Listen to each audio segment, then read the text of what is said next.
안녕하십니까. 만화공인중개사의 저자 이용훈입니다. 오늘은 공인중개사 법령면 중개실무 제49강 5 매수신청 대리인 등록규칙 2에 대해서 같이 공부하도록 하겠습니다. 저번 시간 1, 2에서는 매수신청 대리인 등록에 대한 걸 배웠고, 오늘은 이제 위임인이 이제 매수신청을 위임하는 사람이 이제 의뢰인을 얘기하는 겁니다. 위임인이 위임을 했을 때 어떻게 진행이 되는지, 그 과정에 대해서, 그 과정과 관련된 사항에 대해서 어떻게 규정을 하고 있는지 좀 같이 배우도록 하겠습니다. 자, 위임인이 매수신청 대리를 위임하는 사람을 위임인이라고 합니다. 의뢰인은 생각하시면 되고, 중개업자, 자 이제 매수신청 대리인 등록을 한 중개업자입니다. 중개업자에게 위임을 합니다. 대리를 하라고 대리권을 부여하면은 위임을 해서 중개업자가 법원에 가서, 자 이제 법원에 출석을 해서 경매 신청을 하는 겁니다. 매수 신청 대리. 요 과정을 거치게 되는데, 자, 위임인이 위임을 할 때는 그 중개업자가 매수 신청 대리를 하는 경우에 뭘 해야 되냐면, 매수 신청 대리를 하기 위해서는 서류가 필요합니다. 뭐가 필요하면 위임인의 위임장이 필요하겠죠. 자, 위임장. 자, 그러나 이 위임장을 더 확실히 공고하기 위해서 위임장에 뭐가 첨부되어야 한다? 플러스 본인, 즉 위임인의 인감증명서가 필요합니다. 인감증명서. 자, 인감증명서. 자, 그리고 또 뭐가 필요할 거예요? 요걸 기본으로 하고 플러스 대리할 수 있는 권한이 있어야 될 거 아니에요. 그 대리할 수 있는 권한, 바로 중개업자가 매수신청 대리로 등록했다는 등록증 사본이 필요한 겁니다. 매수신청 대리, 공인중개사 사무소 등록증 사본이 아니라 매수신청 대리하는 거니까 대리인 등록증 사본을 반드시 제출을 해야 됩니다. 등록증 사본은 본인이 갖고 있으니까 복사해서 가져가면 되지만, 위임장하고 인감증명서는 위임인에게 위임을 받는 순간, 자, 위임을 받았을 때 그때 위임으로부터 받아야겠죠. 위임장하고 인감증명서를. 자, 매수신청 대리하러 가기 전에. 자, 그리고 위임을 하게 되면은 중개업자는 해당 물건에 대한 설명을 할 것입니다. 해당 사건, 그리고 경매부동산이 어떠한 것인지 설명을 하게 될 것이고, 자, 그리고 설명을 하고 뭘 교부를 해줘야 되냐면, 아직 거래계약이 된 건 없잖아요. 거래계약은 낙찰이 돼야 이제 법원에서 매수신청 대리가 돼서 낙찰이 돼야 거래계약이 하는 건데, 그건 어디까지나 법원에서 다 그 언제까지 낙찰되면 되라고 다 문서를 날려주기 때문에 그건 문제가 안 되고, 주는 거는 자, 중개사무소에 중개를 했을 때 주는 게 뭡니까? 이제 거래가 계약이 됐을 때 주는 게 확인설명서 있었죠. 자, 확인설명서. 그리고 업무 보증 설정 서류, 거래계약서 주지만 여기는 거래계약은 낙찰받는 거니까 줄 게 없습니다. 그래서 확인설명서, 그리고 보증설정 서류, 증명서류를 주면 됩니다. 자, 이 확인 설명사항은 매수 신청 대리 대상물에 대한 확인 설명입니다. 자, 이거는 낙찰받은 물건에 대해서 어떻다라고 자세하게 일단 확인 설명도 해줘야 되고, 근거 서류, 등기부등본이나 이런 서류에 의해서 설명도 해줘야 되고, 플러스 확인 설명서, 그걸 또 양식에 의거해서 작성을 해서 교부를 해야 됩니다. 자, 그러면 오늘 배울 게 뭐냐면, 보증 설정 서류하고 확인 설명서, 그리고 중개업자가 위임을 받으면 물론 확인 설명서하고 보증 설정 그 서류를 사본을 위임에게 주기도 하지만, 또 중개업자는 또 동시에 뭘 해야 되냐면 사건 카드를 비치해서 작성을 해야 됩니다. 사건 카드. 자, 경매 부동산 같은 경우는 경매 사건이라고 법원에서 표시를 합니다. 그래서 이 경매 사건, 매수 신청 대리 사건 카드를 비치했다가 거기다가 위임받은 순서에 따라서 카드에 적혀 있는 대로 쭉 적습니다. 그 규정 사항을. 그리고 본인이 서명하고 날인을 합니다. 날인을 해서 요 사건 카드를 몇 년 보관한다? 5년간 보관을 해야 됩니다. 5년간. 자, 그리고 확인 설명서 같은 경우, 일반 확인 설명, 중개대상물 확인 설명은 3년만 보관하면 되지만, 요것도 여기 매수 신청 대리 대상물 확인 설명서는 역시 5년간 보관합니다. 그리고 여기도 역시 서명하고 날인 도장을 찍는데, 이 날인하는 도장 인장은 중개사무소 개설 등록할 때 등록관청에 그 등록한 인장을 하면 되는 겁니다. 자, 이런 과정이 있는데 먼저 하나씩 보겠습니다. 먼저 보증. 자, 보증. 우리 책에는 아마 4로 되어 있을 겁니다. 보증. 손해배상. 자, 이제 위민에게 어떤 재산상 손해를 가했을 때 그러한 손해배상의 책임을 보장하기 위해서 뭘 든다? 매수신청 대리인인 중개업자는 보증 설정을 해야 됩니다. 보증 설정. 자, 이 보증 설정 방법은 똑같아요. 그 보증보험회사에 보증보험에 가입하거나 협회에서 운영하는 공제에 가입하거나 그리고 법원에 공탁기관에 공탁을 하면 됩니다. 공탁. 자, 근데 실질적으로 대부분 다 협회 공제에 가입을 하고 있는 사안입니다. 현재. 다만 이 공탁 같은 경우 폐업을 하거나 사망을 하거나 법인인 경우는 해산을 했을 때는 몇 년간 회수할 수 없다? 똑같습니다. 중개사무소 개설 등록할 때 이거 보증하고 이거는 3년 동안은 회수할 수 없다. 3년간은 묶어놔야 돼요. 왜 어떤 사건이 발생할지 모르니까.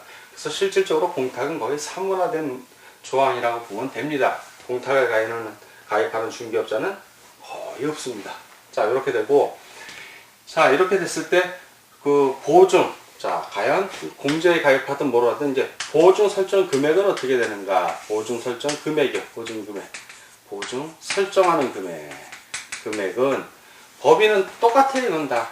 법인은 2억 원 이상. 그리고 법인이 아닌 공인중개사인 중개업자는 1억 원 이상 가입하면 됩니다. 그리고 분사무소, 법인의 분사무소 역시 1억 원 이상만 가입하면 되는 겁니다. 이상이니까 1억 원까지도 가능합니다. 자, 이렇게 되고 협회가 만약에 공제사업을 합니다. 지금 현재 하고 있고 협회에서 공제사업 하는 거에 대한 규정이 적혀 있습니다. 협회의 공제사업. 협회의 공제사업은 중개사무소 개설 등록했을 때 그 공제사업하고 성격이 좀 다르죠. 이거는 매수신청 대리인 그 손해배상에 대한 공제사업이기 때문에 협회 공제사업하고 다 똑같아요. 내용은 다 똑같은데 뭐만 다르냐면 그 협회에서는 일단 중개사무소 개설 등록하고 보증에 가입하는 내용 중에 뭐가 있냐면 국토해양부 장관하고 관련된 내용들이 있어요. 뭐 어떠한 그 공인중개사 협회에서 이거 공제사업을 하려면은 공제 규정을 만들어야 되는데 국장의 승인을 받아야 되고 변경 승인도 받아야 되고 국장의 시정명령도 낼 수 있고 국장의 요청에 의해서 금융감독원장이 검사를 할 수 있고 다 그런데 똑같아. 협회도 다. 근데 협회 매수신청 대리인 공제사업만큼은 요 국장이 누구로 바뀌냐면 법원 행정처장으로 바뀌어요. 요거만 법원 행정처장으로 바뀌고 나머지는 다 똑같아요. 자, 법원 행정처장으로 치환이 되는 거예요. 자, 한번 보자고요. 첫 번째. 협회의 매수신청 대리인의 손해배상에 대한 공제사업은 어떠한 규정을 있냐면 협회는 공제사업을 할 수 있어요. 자, 협회는 그 손해배상 책임을 보장하기 위하여 중개업자의 손해배상 책임을 보장하기 위하여 뭘 할 수 있다? 공제사업을 할 수 있다. 자, 일단 사업을 할 수 있다라고 보장을 해줘야 될 것이고 두 번째. 자, 협회가 공제사업을 하고자 하는 때는 그 공제 규정을 제정하여 누구의 허락을 받는다? 법원 행정처장. 다 법원 행정처장으로 바꾸면 돼요.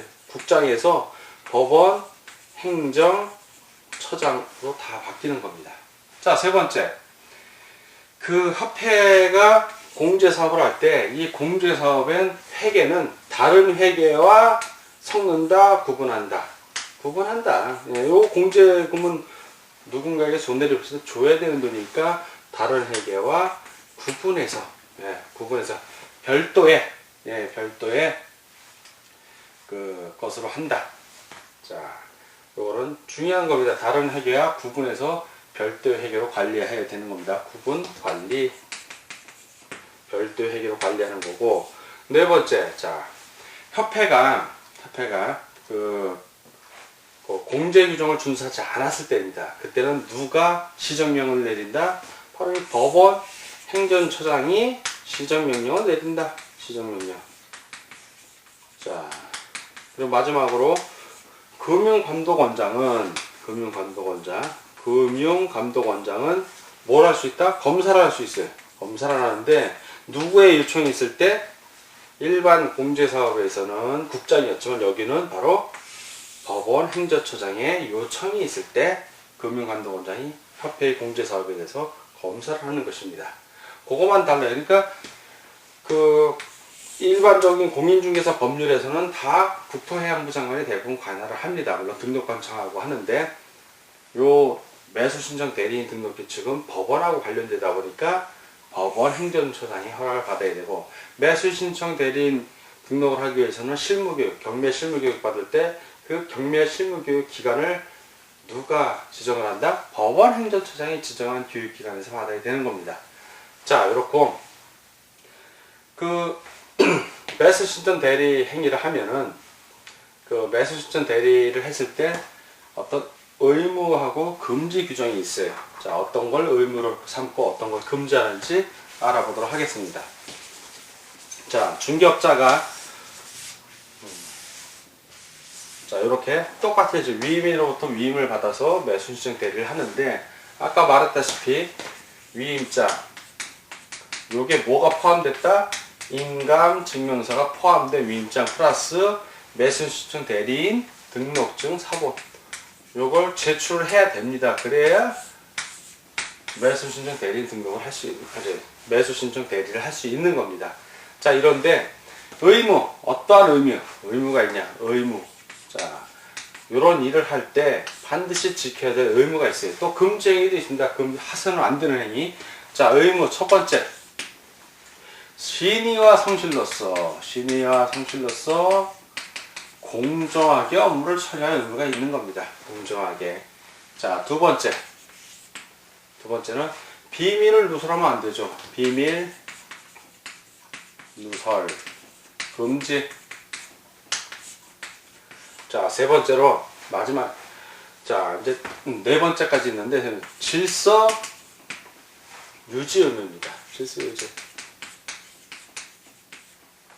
매수신청 대리는 법원에서 하는 업무예요. 그러니까 법원에 가서 매수신청 대리를 할 때 소란하게 하면 된다, 안 된다. 조용히 신중하게. 그리고 거기 있는 공무원의 지시를 따라야 된다, 안 된다. 따라야 된다. 예.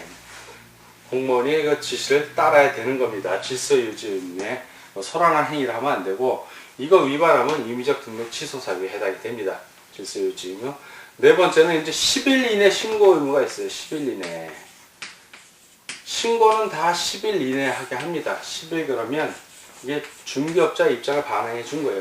주로 관에서 하는 건 거의 7일이고 중개업자가 하는 건 10일이라고 보면 되는데, 어떤 거냐면 이제 이전하는 경우, 자, 중개사무소 이전하는 경우 이전 후 10일 이내 신고하면 됩니다. 그리고 이전 후를 중개사무소 관할하는 그 지방법원장에게 신고하면 돼요. 자, 그리고 휴업하거나 휴업 또는 폐업하는 경우에도 10일 이내에 신고를 해야 됩니다. 일반적으로 중개사무소나 중개사무 휴업 폐업할 때 미리 신고하지만 여기 매수신청 대리인 등록 규칙에서는 10일 이내만 신고하면 됩니다. 10일 이내. 자, 그리고 자격이 취소된 경우, 공인중개사 자격이 취소된 경우, 취소됐으니까 매수신청 대리인 더 이상 못할 거 아닙니까? 취소됐다고 신청을 해야죠. 자, 취소된 경우. 그리고 공인중개사 자격이 정지된 경우, 자격 정지. 자, 자격이 정지된 경우. 그리고 중개사무소 개설 등록이 취소된 경우. 자, 중개사무소 개설 등록이 취소되면 중개업자가 아니니까 매수신청 대리는 어디까지나 중개업자만 가능한 거예요. 전제 조건인 중개업을 못하게 됐으니까 신고를 해서 그만두게 되는 겁니다. 그리고 중개 업무 정지 중에도 역시 매수신청 대리인 등록 규칙에 의해서 신고를 하고 업무를 정지해야 됩니다. 자, 그리고 이제 분사무소 같은 거 설치했을 때, 분사무소 설치 시에도 10일 이내에 반드시 신고를 해야 됩니다. 그러니까 매수신청 대리인 등록 규칙과 관련해서는 다 10일 이내 신고를 한다고 생각하시면 거의 틀림이 없습니다. 자, 그리고 그 이전은 이전 후 중개사무소 관할하는 법원, 지방법원장에 신고하면 되고, 휴업이나 폐업은 바로 그 자기 중개사무소 관할하는 지방법원장에게 신고를 하면 됩니다. 자, 이러한 의무가 있고, 자, 그럼 어떠한 금지행위가 있는가? 금지행위. 절대로 훼손을 하는 데는 행위들이에요. 자, 금지행위. 금지행위가 왜 중요하냐? 금지행위를 해다가 적발이 되면 임의적 등록 취소 사유가 됩니다. 그러니까 업무 정지를 시킬 수도 있고, 관할 지방법원장이 업무 정지를 시킬 수도 있고, 등록을 취소, 즉 매수신청 대리인 등록을 너는 안 해준다. 너는 더 이상 매수신청 대리인 하지 마라. 중개 업무는 할 수 있어요. 그렇지만 매수신청 대리인 업무가 정지되거나 등록이 취소되니까 아예 할 수 없는 등록 취소 사유가 됩니다. 이때 임의적 등록, 이 등록은 중개사무소 개설 등록이 아니라 매수신청 대리인 등록을 얘기하는 겁니다. 자, 8가지가 있는데 하나씩 보겠습니다. 첫 번째 이중으로, 자, 이중 등록이에요.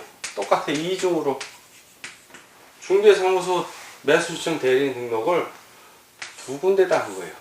자기 관할 지방 법원에도 등록하고 다른 법원에 또 가서 등록을 한 거야.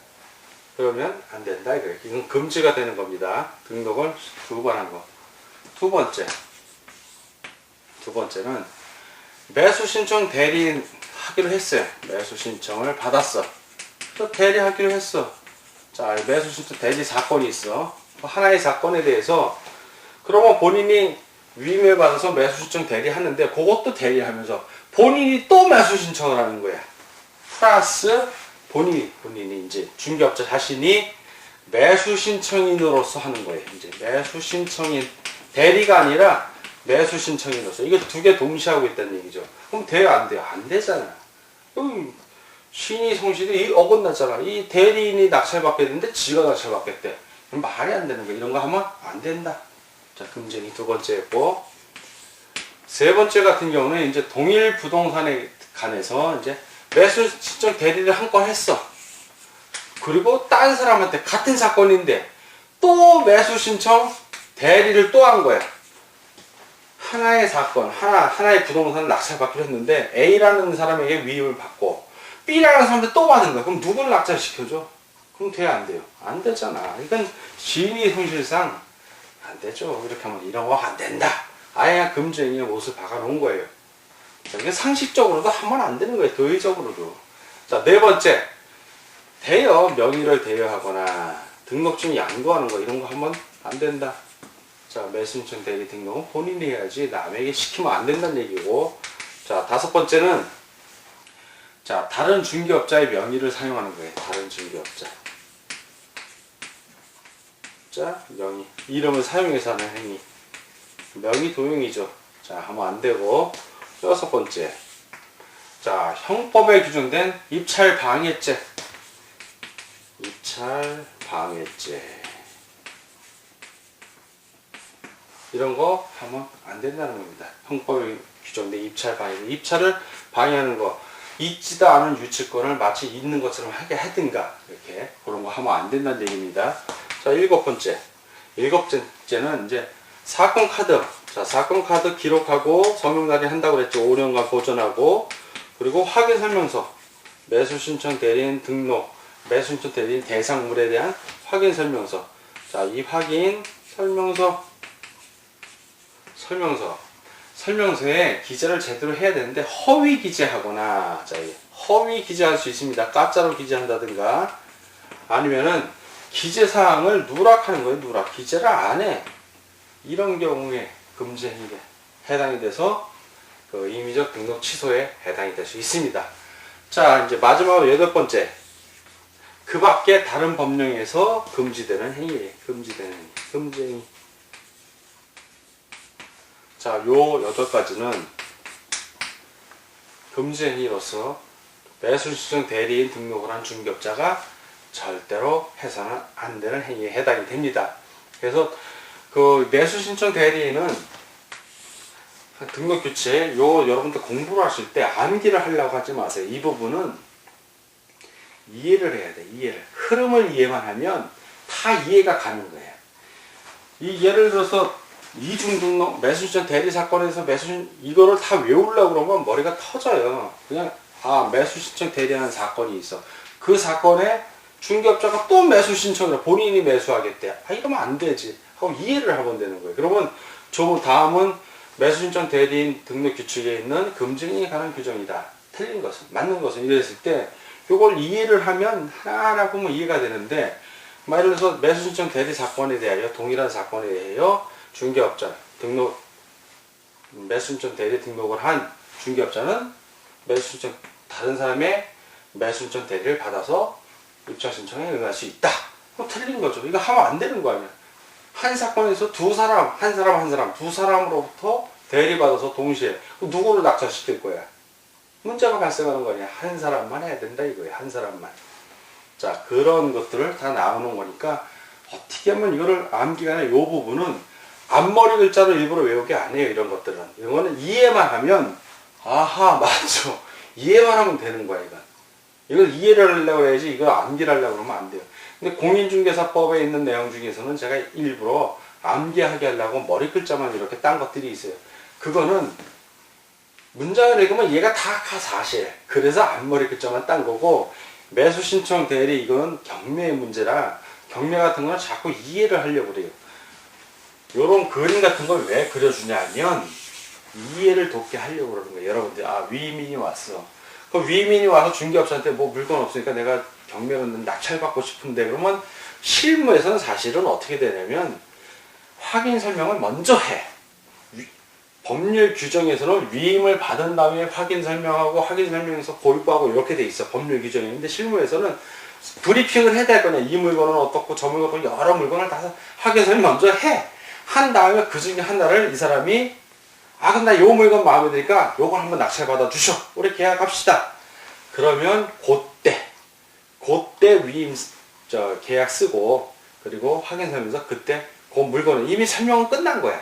확인 설명서 그때 써주는 거예요. 보증도 그때 해주고. 실무에서 그렇다는 거예요. 법 규정이 그렇다더라도 순서가. 그렇게 해주고, 위임인이 그럼 뭘 해줘야 되냐면 동사무소 가서 인감증서 하나 띄워와야지. 그래서 이 사람의 중개업자에 줘야 될 거 아니에요. 위임장은 그 자리에서 이제 워드로 쳐서 뽑은 다음에 그 위임인이 사인을 하든 도장 하나 찍어주면 되는 거예요. 그리고 인감증명 첨부된 거 갖고 가야지. 법원에 가서 위임장하고 본인의 중개업자 매수신청 대리인 등록증 복사 이런 거 가지고 가서 돈을 당연히 위임이 주죠. 예를 들어서 법원에 가서 낙찰받는 물건이 1억 원짜리야. 최저 경매가격이 1억 원이야. 딱 머리 굴려보니까 1억 1,990만 원. 이렇게 쓰면 낙찰될 것 같아. 항상 경매에서 쓸 때는 끝에 요 999만 900원, 90원 이렇게 써도 돼요. 상관없어. 1원이라도 높으면 낙찰되는 거야. 그래서 끝자리에 우리가 이제 원단위는 없으니까 뒤에 예를 들어서 내가 1억 요령입니다. 1억 2천에 낙찰을 받고 싶어. 그럼 1억 2천 뭐 900원을 써도 되고, 요령이야. 그거는 1억 2천 쓰는 사람이 있어. 거기다 100원 더 써서 낙찰되는 경우도 많이 봤어요. 900원 또는 9,000원, 9만원 요 단위로 올리는 거예요. 살짝 그렇게 해서 낙찰을 받는 겁니다. 예, 그러면 이 돈은 위임인이 주죠. 그 비용은 내가 지금 당신하고 작전을 짰는데 이건 딴 데는 비밀, 우리 둘만 아는 겁니다. 자, 1억이니까 입찰 보증은 얼마? 10%만 내면 돼. 그러면 10% 이상만 내면 되는 거니까 입찰 보증금은 1천만 원만 내면 되는 거예요. 내가 비록 1억 1,900, 예를 들어서 1억 2천에 낙찰을 받으려고 이렇게 응찰표에 기재를 하고 이걸 써냈어도 1억 2천에 대해 10%가 아니라 최저 매각 가격의 10%예요. 그러니까 1억 2천 썼어도 1,200만 원을 내는 게 아니라 1억에 대한 10%니까 1천만 원만 내면 돼. 근데 주의할 거는 1천만 원을 내도 되고 2천만 원을 내도 상관없어요. 보증금은 10원을 내도 돼. 1천만 원 이상이면 되는 거야.